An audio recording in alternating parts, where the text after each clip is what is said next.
California basically agrees in a poll done by Quinnipiac University in Connecticut that there is a housing crisis. And it's kind of funny that a university in Connecticut had to do a study of California and to basically do a poll on this. But anyway, somebody actually got a grade point average for that. So based on the study, to give you very quick numbers here, there was a question of how many people can afford to live in California, and 53% said yes, they can afford to live in California. There was a question on, is there a housing crisis in California? 78% said yes. Is building low-income housing a good idea? 74% said yes. And a follow-up question to that was, is building low-income housing good in your community? 71% said yes. And then, of course, they broke that down into the difference between homeowners and renters, with homeowners saying 63 yes, 83% of renters saying yes. And, of course, there was a question, well, are the homeless people to blame for the housing crisis? And surprisingly, 17% said yes, but 59% said no. And what is the cost of housing to blame? And 59% said yes. And so, Brian, I mean, what are your thoughts on this overwhelming support to build low-income housing, yet where are we at here in California? Because we're not seeing the low-income housing being built. Well, you got to understand that even with low-income housing being built, it's built specifically against specific income brackets, right? And nowadays, $60,000 a year is actually considered low income.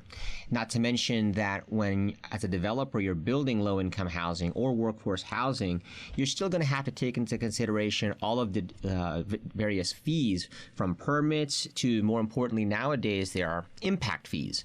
And, to put it in a synopsis, impact fees are essentially bribery money. In fact, it's probably cheaper to pay bribery money like you would do in other countries to get certain projects done.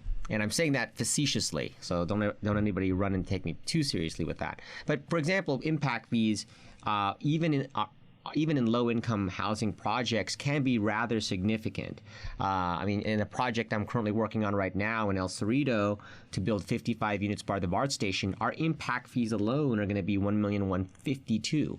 And that might be a little bit higher because out of that aggregate number of $1,152,000 of impact fees, $150,000 of that is specified for public artwork. Right. So again, these are things that go from everything to expanding money for schools, which is always cool, and the infrastructure for the streets and roads to handle the additional population.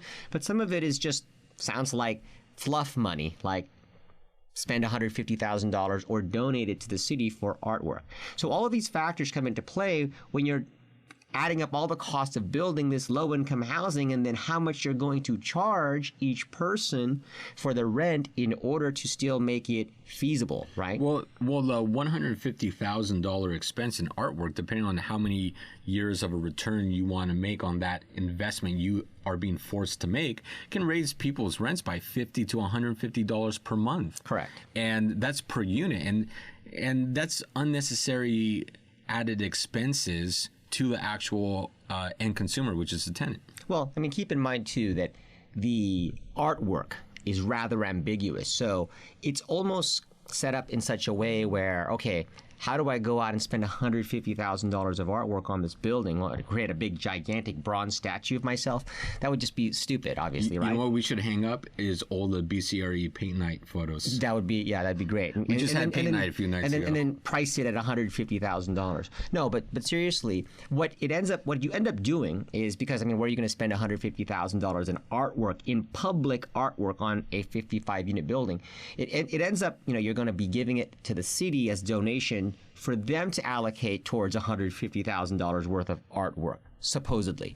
So, a lot of it is fluff money that the cities will charge because they do believe that the developers are making so much money. In fact, as I'm listening to some of these at the panel, one of the panelists in the city of El Cerrito even said, hey, that $150,000 you're getting off cheap, it should be closer to $250,000 or $300,000 because you're going to make so much money on this project, right? So it's just like hold on, you don't know any of my calculations or numbers. But all of these are factors that play into making rent more expensive. Yeah.